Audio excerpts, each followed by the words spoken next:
J'ai la joie encore une fois de vous dire bonjour et d'exprimer ma joie aussi, comme tous les autres qui viennent de prendre la parole en fait. Moi aussi je vous salue.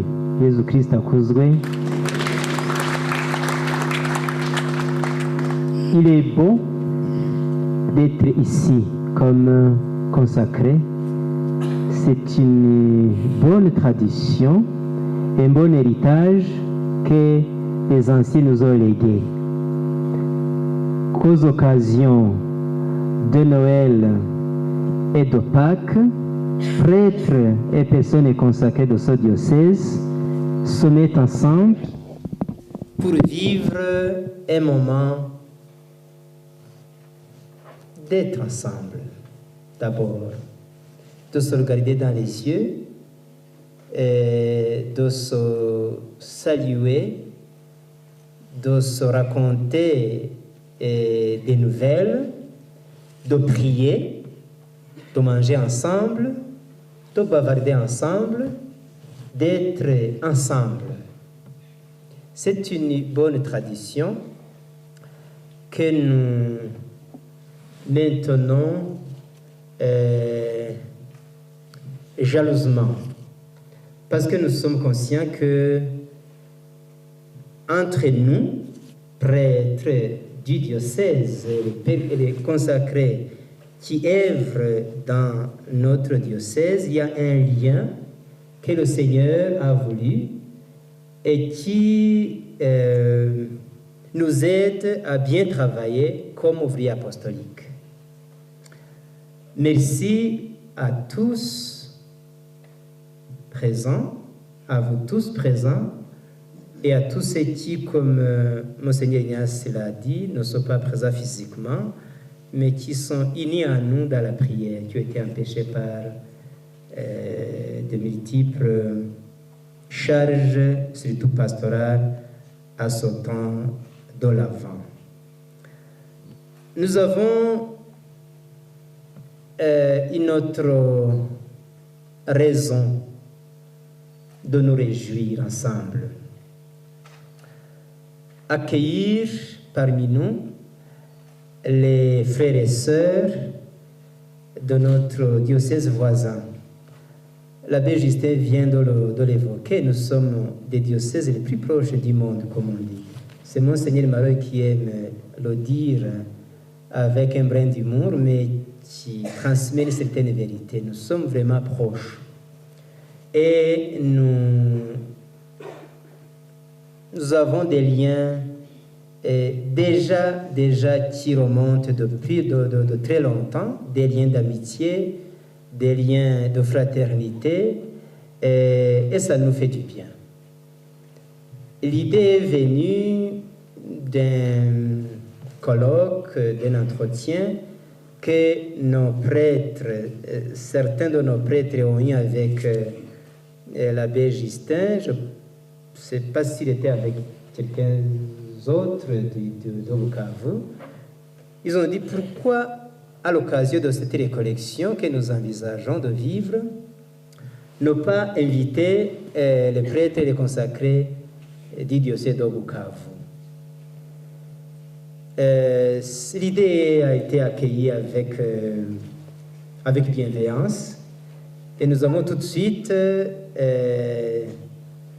transmis la chose, l'annonce à Monseigneur François Xavier, le chef de Bukavu, qui a dit « Moi aussi, j'aimerais venir ». Quand il a donné ce message, il a dit « Ah, c'est bien ». Et puis, il s'est excusé. Il aurait bien voulu venir avec le groupe, avec la délégation, mais il n'aura pas pu. Mais il est présent parmi nous par sa prière, par sa proximité. Dans ces moments où, dans notre sous-région des Grands Lacs, le malin, les jésuites l'appellent l'ennemi de la nature humaine, divise les gens. au moment où nous voyons devant nous des signes de division, de violence, de souffrance, nous, chrétiens de ces deux diocèses et des autres, on en a parlé beaucoup pendant la réunion de la CEAC, les évêques de Burundi et du Bukavu, du Rwanda et du Congo, nous sommes convaincus que le Seigneur a un plan d'unir ses enfants. Un plan d'unité, un plan de vivre la fraternité sans frontières. Le baptême que nous avons tous reçu nous a donné une identité nouvelle.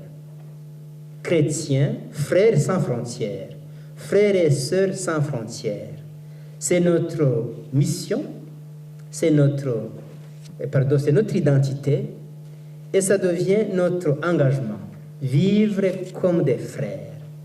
Donc nous sommes ici avec vous, chers frères de Bukavu et d'Uvira, comme des témoins de cet amour sans frontières. Et le monde d'aujourd'hui et notre sous-région a besoin de ce témoignage. Nous allons multiplier des rencontres. Il y a même des rencontres sportives qui sont prévues. Il y a d'autres visites que nous ferons. Je pense que nous sommes interpellés et je vous le demande, inventer d'autres moyens, d'autres possibilités, d'autres occasions pour témoigner que l'Évangile est au-delà des frontières, au-delà de tout ce qui divise le peuple de Dieu.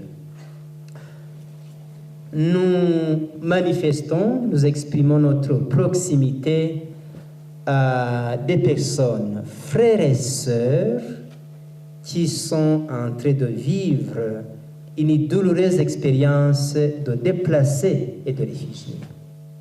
Nous pensons à tous ceux qui sont dans ces camps, qui se sont créés dernièrement et à cause des combats. Nous sommes proches d'eux, nous prions pour eux. Et s'il y avait moyen de leur dire, de leur exprimer notre proximité, nous demandons vraiment à ce que cette proximité soit sentie par ses frères et sœurs comme un signe, un témoignage de fraternité. Nous continuons à prier pour que notre sous-région vive en paix. Que cette occasion que nous vivons ensemble soit un moment de recevoir des bénédictions du Seigneur, le bien de Dieu qui nous fait vivre cet amour sans frontières, cette fraternité réelle, existentielle entre nous. Nous continuons le programme, ce n'est pas pour dire, voilà, nous rentrons maintenant, nous allons continuer après la messe, après la photo. Nous sommes invités aux agapes fraternelles, qui ne manque jamais dans notre rencontre. Nous aurons encore le temps de fraterniser, de bavarder, d'échanger des expériences, de partager tout ce que nous sommes en train de vivre. Encore une fois, merci pour tous et chacun.